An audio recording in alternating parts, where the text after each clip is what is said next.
ابو واقد laissez Haris بن عوف نے بیان کیا کہ رسول اللہ صلی اللہ علیہ وسلم مسجد میں تشریف رکھتے تھے کہ 3 آدمی باہر سے آئے، 2 تو رسول اللہ صلی اللہ علیہ وسلم کی مجلس میں حاضری کی غرض سے آگے بڑھے، لیکن تیسرا چلا گیا۔ ان 2 میں سے ایک نے درمیان میں خالی جگہ دیکھی اور وہاں بیٹھ گیا، دوسرا شخص پیچھے بیٹھ گیا اور تیسرا تو واپس ہی جا رہا تھا۔ جب رسول اللہ صلی اللہ علیہ وسلم باز سے فارغ ہوئے تو آپ نے فرمایا، کیا میں تمہیں ان تینوں کے متعلق ایک بات نہ بتاؤں؟ ایک شخص تو خدا کی طرف بڑھا اور خدا نے اسے جگہ دی، یعنی پہلا شخص رہا، دوسرا تو اس نے لوگوں میں گھسنے سے شرم کی، اللہ نے بھی اس سے شرم کی، تیسرے نے منہ پھیر لیا، اس لیے اللہ نے بھی اس کی طرف سے منہ پھیر لیا۔ صحیح بخاری حدیث نمبر 474۔ عباد بن تمیم نے اپنے چچا عبداللہ بن زید بن عاصم مازنی رضی اللہ تعالیٰ عنہ سے روایت کیا ہے کہ انہوں نے رسول اللہ صلی اللہ علیہ وسلم کو چت لیٹے ہوئے دیکھا، آپ اپنا ایک پاؤں دوسرے پر رکھے ہوئے تھے۔ ابن شہاب ظاہری سے مروی ہے، وہ سعید بن مسیب سے روایت کرتے ہیں کہ عمر اور عثمان رضی اللہ تعالیٰ عنہ بھی اسی طرح لیٹتے تھے۔ صحیح بخاری حدیث نمبر 475۔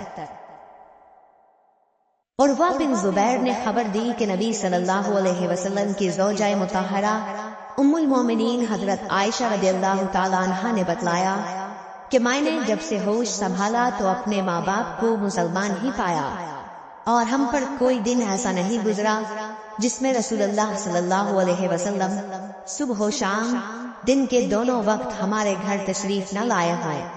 پھر ابو بکر رضی اللہ تعالیٰ عنہ کی سمجھ میں ایک ترکیب آئی تو انہوں نے گھر کے سامنے ایک مسجد بنا لی، وہ اس میں نماز پڑھتے اور قرآن مجید کی تلاوت کرتے، مشرکین کی عورتیں اور ان کے بچے وہاں تعجب سے سنتے اور کھڑے ہو جاتے اور آپ کی طرف دیکھتے رہتے۔ حضرت ابو بکر رضی اللہ تعالیٰ عنہ بڑے رونے والے آدمی تھے، جب قرآن کریم پڑھتے تو آنسوؤں پر قابو نہ رہتا۔ قریش کے مشرک سردار اس صورتحال سے گھبرا گئے۔ صحیح بخاری حدیث نمبر 476۔ حضرت ابو ہریرہ رضی اللہ تعالیٰ عنہ سے روایت ہے، رسول اللہ صلی اللہ علیہ وسلم نے فرمایا، جماعت کے ساتھ نماز پڑھنے میں گھر کے اندر یا بازار، دکان وغیرہ میں نماز پڑھنے سے 25 گنا ثواب زیادہ ملتا ہے، کیونکہ جب کوئی شخص تم میں سے وضو کرے اور اس کے آداب کا لحاظ رکھے، پھر مسجد میں صرف نماز کی غرض سے آئے تو اس کے ہر قدم پر اللہ تعالیٰ ایک درجہ اس کا بلند کرتا ہے اور ایک گناہ اس سے معاف کرتا ہے۔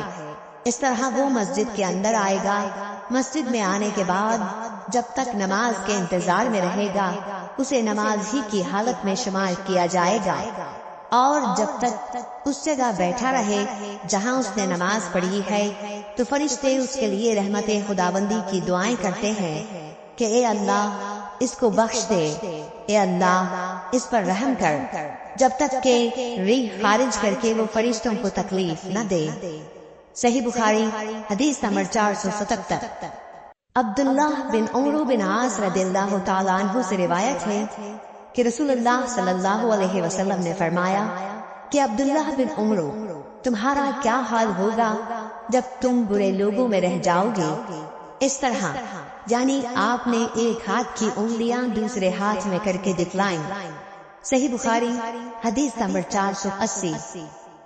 ابو موسیٰ اشعری رضی اللہ تعالیٰ عنہ سے روایت ہے، نبی کریم صلی اللہ علیہ وسلم نے فرمایا، ایک مومن دوسرے مومن کے لیے عمارت کی طرح ہے کہ اس کا ایک حصہ دوسرے حصے کو قوت پہنچاتا ہے، اور آپ نے ایک ہاتھ کی انگلیوں کو دوسرے ہاتھ کی انگلیوں میں داخل کیا۔ صحیح بخاری حدیث نمبر 481۔ محمد بن سیرین نے حضرت ابو ہریرہ رضی اللہ تعالیٰ عنہ سے روایت کیا ہے، انہوں نے کہا کہ رسول کریم صلی اللہ علیہ وسلم نے ہمیں دوپہر کے بعد کی 2 نمازوں میں سے کوئی نماز پڑھائی، ظہر یا عصر کی، ابن سیرین نے کہا کہ حضرت ابو ہریرہ رضی اللہ تعالیٰ عنہ نے اس کا نام تو لیا تھا لیکن میں بھول گیا۔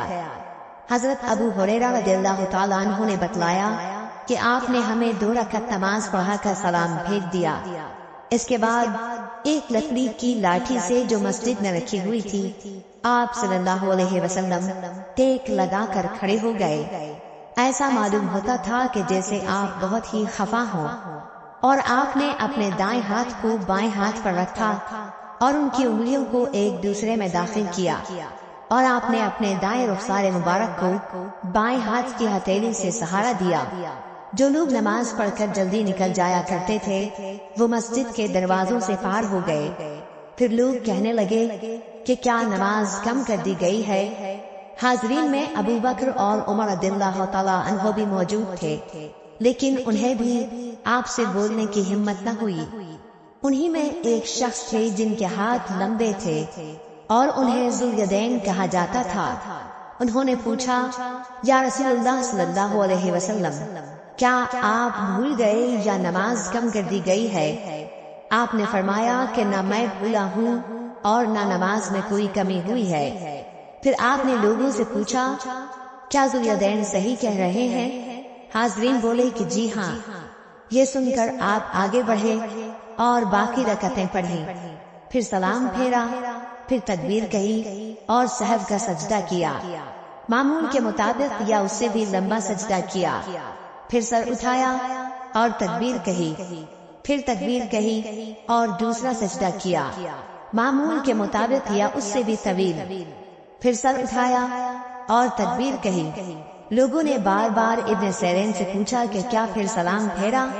تو وہ جواب دیتے کہ مجھے خبر دی گئی ہے کہ عمران بن حسین کہتے تھے کہ پھر سلام پھیرا۔